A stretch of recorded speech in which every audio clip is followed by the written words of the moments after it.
हाय मेरे जिगर के टुकड़ों, आज हम 2010 में आई मूवी ड्रीम होम को एक्सप्लेन करने वाले हैं जो सस्पेंस और मारधाड़ से भरी हुई है। ये मूवी एक चाइनीज लड़की पर बेस्ड है जो अपना ड्रीम होम खरीदने के लिए सारी हदें पार कर जाती है। आई होप आप मूवी एंजॉय करेंगे। मूवी के स्टार्टिंग में हम एक लड़की को एक बिल्डिंग के सिक्योरिटी रूम में जाते हुए देखते हैं जहाँ एक गार्ड सो रहा होता है और तभी वो लड़की उसके गले में एक प्लास्टिक का फंदा लगाकर कस देती है जिससे गार्ड झटपटाने लगता है और अपनी जान बचाने के लिए एक ब्लेड से उस फंदे को काटने की कोशिश करता है, लेकिन गार्ड फंदा हटाने के चक्कर में अपनी गर्दन को खुद ही कई जगह से काट लेता है जिस वजह से उसका बहुत सारा खून बहने लगता है और गार्ड तुरंत तड़प तड़प के मर जाता है। फिर हमें दिखाया जाता है कि आखिर ये लड़की लोगों का क्यों गेम बजा रही थी। इस लड़की का नाम चैंग था जो एक कॉल सेंटर में काम करती थी। वहीं चैंग बहुत गरीब भी थी, लेकिन वहीं चैंग के सपने बहुत बड़े बड़े थे।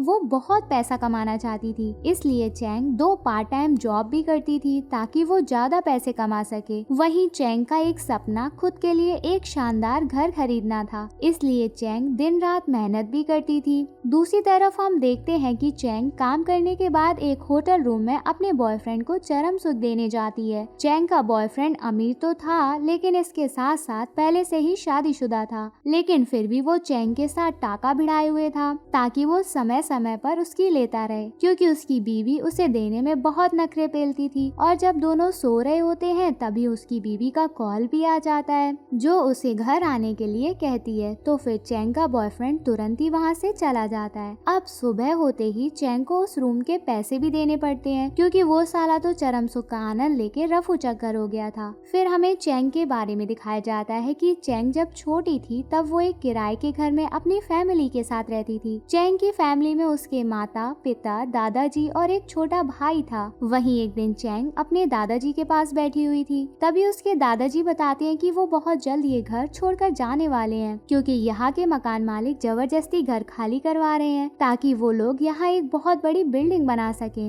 वहीं बचपन में जब चैंग की अपने भाई से लड़ाई हुआ करती थी तो उसके फादर उसे ही मारा करते थे, लेकिन फिर शाम को चैंग के फादर उससे माफी भी मांगते थे और समझाते हुए कहते थे कि जब तुम बड़ी हो जाओगी तो तुम्हारा खुद का भी घर होगा, तब तुम्हें समझ आएगा। इसलिए चैंग सोचती है कि जब वो बड़ी हो जाएगी तब वो एक बहुत बड़ा घर लेगी। वहीं देखते ही देखते चैंग बड़ी हो जाती है और बड़े होने के साथ साथ उसके घर में पैसों की तंगी भी हो जाती है। इसलिए चैंग अपनी माँ से कहती है कि अब मैं पढ़ाई नहीं करूंगी क्योंकि मुझे अपना घर लेना है, इसलिए मैं जॉब करूंगी। लेकिन कुछ दिनों बाद चैंग की माँ चल बसती है। इस वजह से चैंग बहुत अकेली और दुखी हो जाती है क्योंकि चैंग ने अपनी मॉम से प्रॉमिस किया था कि वो उनको अपने नए घर में जरूर ले जाएगी, लेकिन चैंग ये नहीं कर पाई। फिर कुछ टाइम बीतने के बाद चैंग अपने भाई के साथ एक बिल्डिंग में फ्लैट देखने जाती है जो उसे बहुत पसंद आता है। गाइस, ये फ्लैट बिल्कुल चैंग के ड्रीम होम की तरह था, लेकिन घर बहुत महंगा था, इसलिए चैंग उस घर को खरीदने के लिए बिल्कुल जी जान से पैसे जोड़ने में लग जाती है। तभी चैंग को पता चलता है कि उसके फादर की भी तबीयत दिन पे दिन बिगड़ती जा रही है। वहीं चैंग जब अपने फादर को हॉस्पिटल लेकर जाती है तो डॉक्टर बताते हैं कि तुम्हारे डैड ने चरस गांजा फूकने की सारी हदें पार कर दी हैं। इस वजह से इनके फेफड़े खराब हो गए हैं और इनके इलाज में बहुत पैसों की जरूरत पड़ेगी जो चैंग के पास नहीं थे। तभी चैंग अपने बॉयफ्रेंड के पास जाती है जिसे हमने मूवी की शुरुआत में चैंग के साथ गपागप करते हुए देखा था। चैंग जब उससे पैसों के लिए कहती है तो वो साफ मना कर देता है क्योंकि वो एक नंबर का खिलाड़ी था जो चैंग का यूज कर रहा था।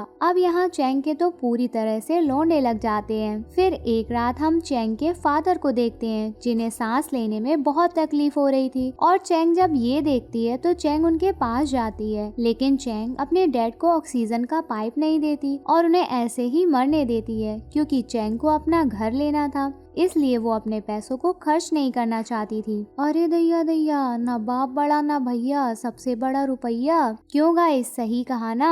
अब चैंग को फादर की मौत के बाद उनके बीमा का पैसा भी मिल जाता है और अब चैंग के पास बहुत सारे पैसे भी हो जाते हैं, जिसके बाद चैंग जब उस फ्लैट को खरीदने के लिए जाती है तो उस फ्लैट का मालिक चैंग को बताता है कि मैडम अब बहुत देर हो चुकी है, वो घर किसी और ने ज्यादा पैसे देकर खरीद लिया है। ये सुनकर चैंग को बहुत बुरा लगता है है क्योंकि चैंग ने इस फ्लैट को खरीदने के लिए बहुत मेहनत की थी। वहीं चैंग अब पूरी तरह पागल भी हो जाती है क्योंकि उसके हाथ से अब मानो उसके सपनों का घर चला गया था। लेकिन चैंग तब भी हार नहीं मानती है और उसी रात बिल्डिंग में जाकर चैंग वहाँ के सिक्योरिटी गार्ड को मार देती है। गाइस, इस सीन को हमने मूवी की शुरुआत में देखा था और अब हमें पता चलता है कि चैंग ने सिक्योरिटी गार्ड को क्यों मारा और फिर चैंग गार्ड को मारने के बाद बिल्डिंग के सारे कैमरे भी बंद कर देती है। इधर हम उसी बिल्डिंग के एक फ्लैट में एक प्रेग्नेंट लेडी को देखते हैं जो अपनी फ्रेंड से फोन पर बात कर रही होती है और उसकी मेड खाना पका रही होती है। तभी कोई इनकी डोरबेल बजाता है और जब मेड दरवाजा खोलती है तो चैंग जोर का धक्का मार के अंदर आती है जिससे मेड की नाक टूट जाती है। तभी चैंग एक रॉड से मेड के सर को तरबूज की तरह फाड़ कर मार डालती है। वहीं फिर जब वो प्रेग्नेंट लेडी बाहर आकर अपनी मेड की डेड बॉडी देखती है तो उसके होश उड़ जाते हैं और डर के मारे वो अंदर आकर छिप जाती है। लेकिन तब भी चैंग उसका दरवाजा तोड़कर अंदर घुस जाती है। वहीं वो लेडी उसे वहाँ नहीं मिलती है और जब चैंग बाहर जाती है तभी वो लेडी चैंग पर हमला कर देती है जिससे चैंग के चेहरे पर खरोच आ जाती है और जब ये लेडी भागने की कोशिश करती है तो चैंग उसका पैर पकड़ के गिरा देती है और वहीं प्रेग्नेंट होने की वजह से उस लेडी के तुरंत ब्लीडिंग स्टार्ट हो जाती है। लेकिन चैंग बिना तरस खाए उसे घसीटते हुए मारती रहती है और उसके मुंह को भी पॉलिथीन से बंद कर देती है जिस वजह से उसकी तड़प तड़प कर मौत हो जाती है। इसके बाद हम उस लेडी के हस्बैंड बेथ को देखते हैं जो बाहर किसी और लड़की से फोन में बात कर रहा था और जब बेथ अपने घर की डोरबेल बजाता है तो गेट नहीं खुलता जिस वजह से बेथ एक दूसरी चाबी से गेट को खोलकर अंदर चला जाता है। वहीं बेथ अंदर अपने बीवी की डेड बॉडी देखकर फूट फूट कर रोने लगता है और तभी चैंग उस पर पीछे से हमला कर देती है और बेथ की भी मौके पर मौत हो जाती है। फिर हमें दूसरा फ्लैट दिखाया जाता है जहाँ दो लड़के डॉन और जॉन रहते थे। वहीं दोनों लड़कों ने आज घपाघप करने के लिए दो लड़कियों को बुलाया था। उनमें से एक लड़की कुछ ज्यादा ही नशे में हो जाती है इसलिए वो लड़की धरती हिलाने की हालत में नहीं रहती है। वहीं चैंग इनके फ्लैट के बाहर खड़ी होती है तभी एक लंगूर जैसा लड़का आता है जो इनके लिए ड्रग्स लेकर आया था और चैंग उस लंगूर को देखकर छिप जाती है। इसके बाद वो लंगूर जॉन को ड्रग्स देता है और फिर लंगूर जॉन से पूछता है कि डॉन कहाँ है। इस पर जॉन कहता है डॉन अपनी आइटम के साथ चरम सुख के आनंद ले रहा है। तभी इनकी डोरबेल बजती है और जब लंगूर गेट खोलने जाता है तो चैंग लंगूर के पेट में चाकू घुसाकर उसकी अंतड़ियां बाहर निकाल देती है। वहीं ये देखकर जॉन की फट जाती है और वो फिसल कर गिर जाता है। तभी चैंग जॉन पर चाकू से हमला करती है लेकिन जॉन बच जाता है और जॉन चैंग पर वापस हमला करता है लेकिन चैंग जॉन की गोटियां तोड़कर उसके गर्दन में कांच घुसाकर निपटा देती है पर वो लंगूर अभी भी जिंदा होता है। अब बारी होती है डॉन की जो एक कमरे में अपने आइटम के साथ पेलम पेल कार्यक्रम कर रहा था। तभी चैंग कमरे के अंदर जाती है और घपाघप के दौरान ही डॉन की बॉडी को चाकू से छन्नी कर देती है और डॉन के केले को भी काट देती है। अब डॉन का बहुत खून निकल जाता है और डॉन वहीं मर जाता है। वहीं चैंग डॉन के केले को उस लड़की के सामने भी फेंकती है जिसे देखकर वो बुरी तरह से डर जाती है और बेड के नीचे छिप जाती है जिसे मारने में चैंग को काफी मेहनत करनी पड़ती है। तभी चैंग के हाथ से चाकू गिर जाता है और वो लड़की चाकू को लेकर चैंग के पैर में घुसा देती है और चैंग उस बेड की लकड़ी को तोड़कर लड़की के मुंह में घुसा देती है। इसके बाद चैंग अपने पैर से चाकू निकालती है और अपने पैर पर एक कपड़ा बांध लेती है। तभी बाहर हम दो सिक्योरिटी गार्ड को देखते हैं जो उस कमरे में बज रहे म्यूजिक को बंद करवाने आए थे और जब वो गार्ड डोरबेल बजाते हैं तो चैंग कुछ देर में दरवाजा खोलती है। वहीं गार्ड चैंग से पूछते हैं कि आखिर तुम्हें गेट खोलने में इतना टाइम क्यों लगा। इस पर चैंग बोलती है कि मैं सो गई थी। तभी एक गार्ड चैंग के चेहरे पर लगी चोट देख लेता है। वो जब चोट के बारे में पूछता है तो चैंग कहती है कि मैं फिसल कर गिर गई थी। वहीं उन गार्ड को कुछ गड़बड़ लगती है तो वो चैंग से अंदर आने के लिए कहते हैं। तभी पीछे से वो लड़की चाकू लेकर आती है जिसके मुंह में चैंग ने लकड़ी घुसा दी थी। वहीं गार्ड उसे देख लेते हैं। तभी एक गार्ड चैंग को और दूसरा गार्ड उस लड़की को पकड़ता है। वहीं एक गार्ड उस लड़की को शांत रहने के लिए कहता है। तभी वो लड़की अचानक से एक गार्ड का गला काट देती है जिससे उस गार्ड के हाथ से गन चल जाती है जो सीधा दूसरे गार्ड को लगती है। अब यहाँ दोनों गार्ड मर जाते हैं और वो लड़की भी गिर जाती है। अब उस लड़की का सर फट जाता है। वहीं लंगूर अभी भी जिंदा होता है और फिर चैंग गार्ड की गन लेकर लंगूर की खोपड़ी खोल देती है। इसी के साथ वो लड़की जो नशे में धुत होती है चैंग उसे भी मार देती है। इसके बाद हम चैंग को देखते हैं जो वापस अपने जॉब पर लग जाती है। तभी चैंग को उस बिल्डिंग के मालिक का कॉल आता है जो चैंग से पूछता है क्या आप घर लेना चाहती हैं। वहीं चैंग घर लेने के लिए तैयार हो जाती है, लेकिन चैंग कहती है कि उस बिल्डिंग में 11 लोगों की मौत हो चुकी है, जिस वजह से अब उस बिल्डिंग में कोई घर लेने को तैयार नहीं है, इसलिए मैं उस घर को आधे पैसों में खरीदूंगी। क्योंकि मकान मालिक के पास अब और कोई चारा नहीं होता है तो उसे चैंग की बात को मानना पड़ता है। और गाइस, चैंग ने अपने सपनों का घर लेने के लिए ही इतने लोगों को मौत के घाट उतार दिया, जिस वजह से चैंग का ड्रीम होम का सपना भी पूरा हो जाता है और चैंग उस घर में भी शिफ्ट हो जाती है। चिर चिर पो पो खल्लास। आई होप आप लोगों को मेरे मूवी समझाने का तरीका पसंद आया होगा। चलिए चुपचाप से मेरे चैनल को सब्सक्राइब कर दो, वरना बहुत पाप पड़ेगा। I love you.